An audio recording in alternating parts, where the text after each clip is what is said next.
Assalamualaikum warahmatullahi wabarakatuh. Innal hamdalillah wala haula wala quwwata illa billahil aliyil azim. Amma ba'd. Yang mulia Bapak Ketua beserta Ibu Wakil,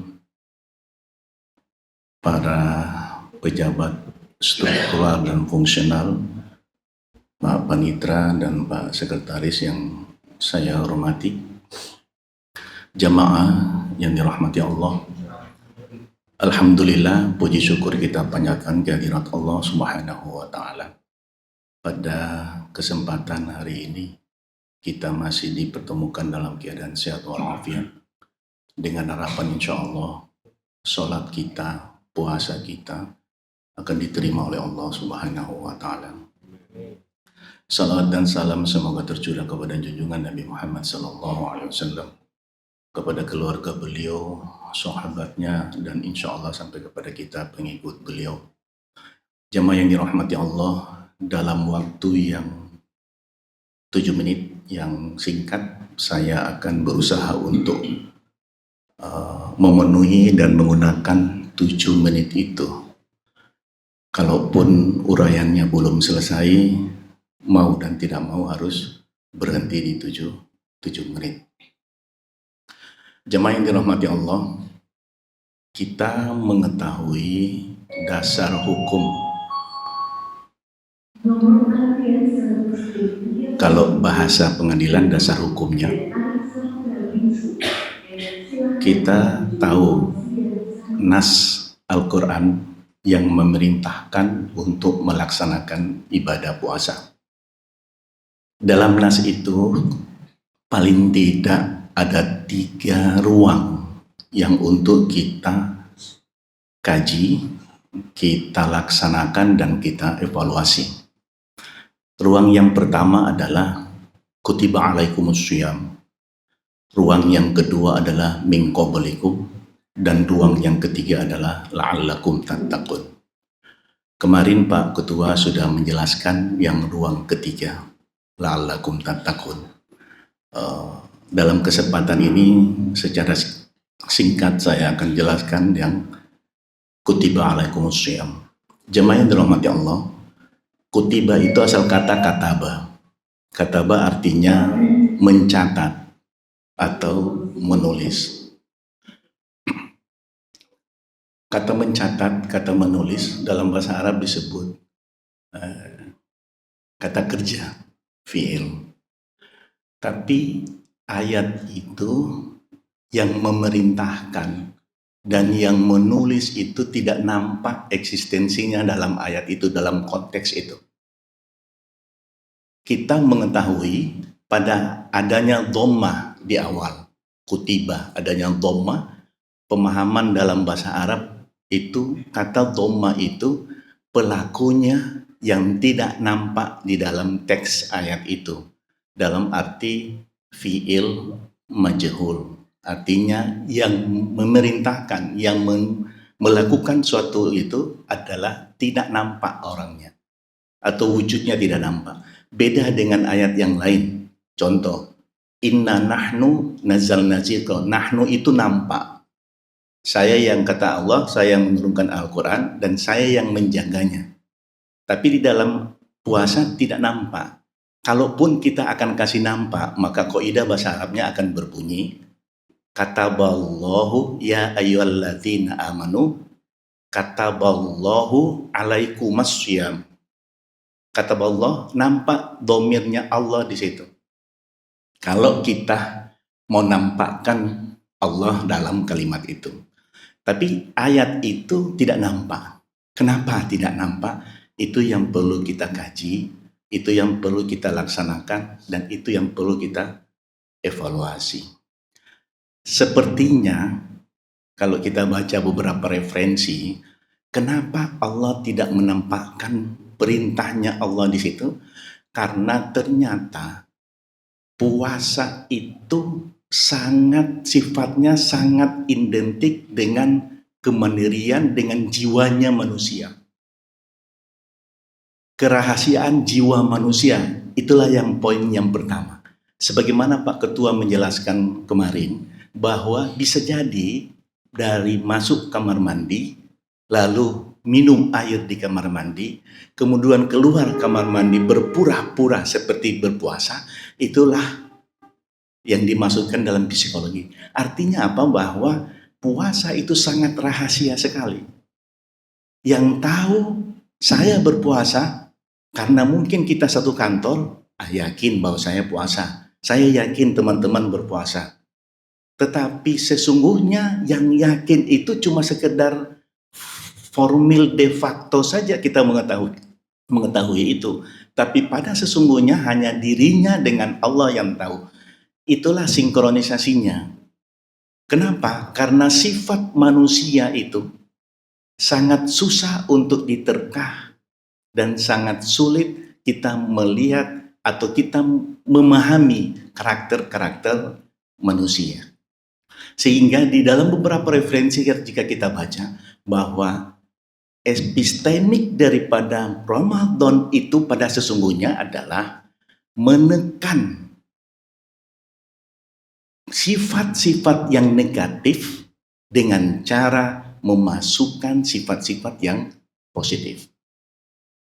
Kalau bisa kita gambarkan adalah orang cuci darah, darahnya tidak berfungsi, harus dikeluarkan. Dicuci darah itu, dikasih masuk darah yang baru. Ini kalau kita contohkan. Nah, pada saat darah itu masuk, membutuhkan daya.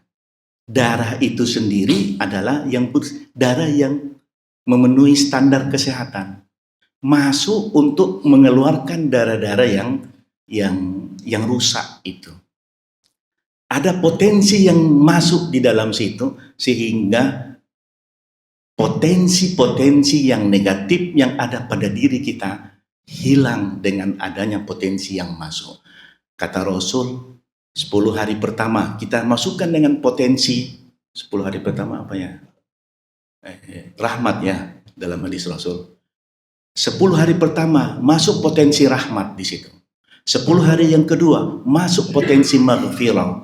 10 hari yang terakhir masuk potensi atskum minan nar, pembebasan dari api neraka. Nah, jamaah yang dirahmati Allah, yang harus kita evaluasi adalah apakah potensi itu sudah memenuhi syarat secara formil dan material untuk memasukkan sehingga dia berfungsi untuk menekan atau menghilangkan potensi-potensi yang buruk dalam diri kita. Nah, ini perlu kita evaluasi. Cara mengevaluasinya adalah apa? Kembali kepada dasar hukum kepada ayat Al-Quran. Kalau kata Rasul, kam min so'imin laisa lahu min syami illal ju'i wal uts.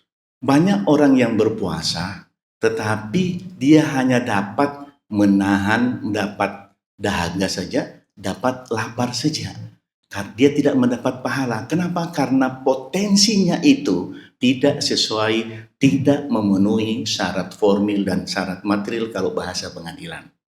Nah, apa itu syarat formil dan syarat material? Otomatis kita harus kembali kepada ayat Al-Quran.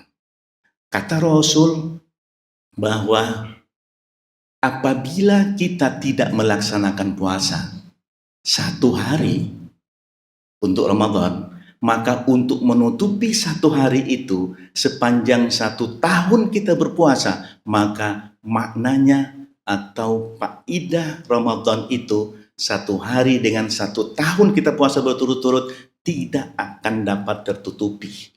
Hebatnya Ramadan itu. Nah, inilah untuk kita mengejar potensi di bulan Ramadan agar nantinya pada saat minggu ketiga terakhir pada bulan Ramadan, maka kita akan mendapatkan atskum minan nar. Jemaah yang dirahmati Allah, salah satu contoh syarat formil dan material itu adalah Al-Quran memberikan penjelasan kepada kita bahwa ada orang yang diperbolehkan untuk tidak melakukan puasa. Min ayyamin ukhar. orang yang diperbolehkan oleh Al-Quran untuk tidak melaksanakan puasa, tetapi kategorinya min ayyamin ukhar, digantikan pada hari-hari yang lain. Kemudian ada kategori fidyatun ta'amun miskin. Orang yang tidak melakukan puasa, tetapi dia diperbolehkan dengan menggantikan fidyah. Fidyah itu sebagai to'am, sebagai makanan untuk fakir miskin.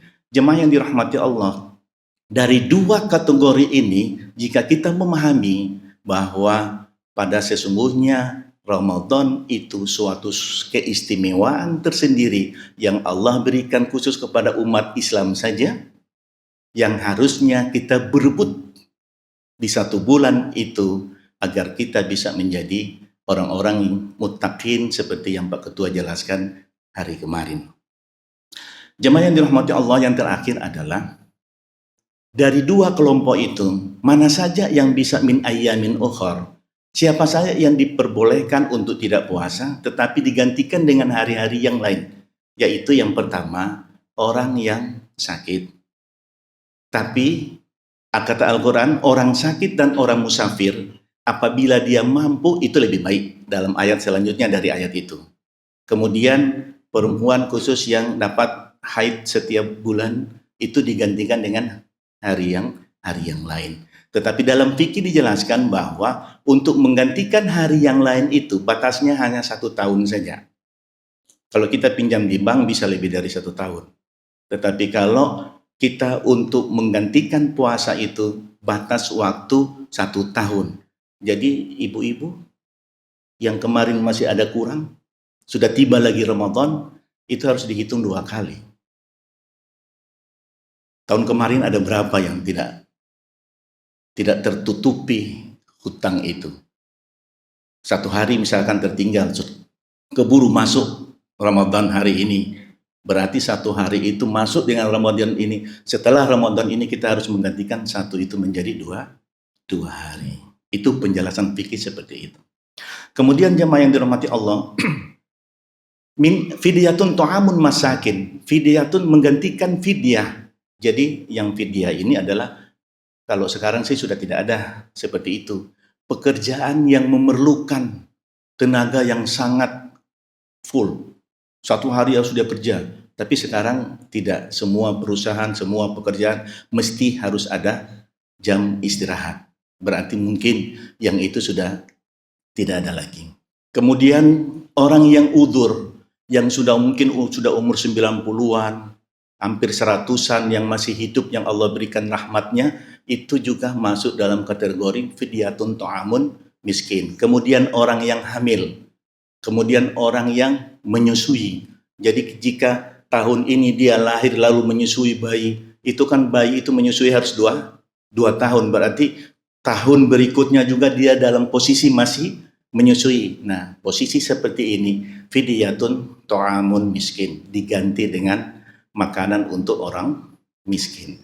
Yang terakhir adalah perlu kita evaluasi juga bahwa fidyatun ta'amun miskin itu masa 2 tahun menyusui bayi secara psikologis lebih dari 2 tahun harus hentikan.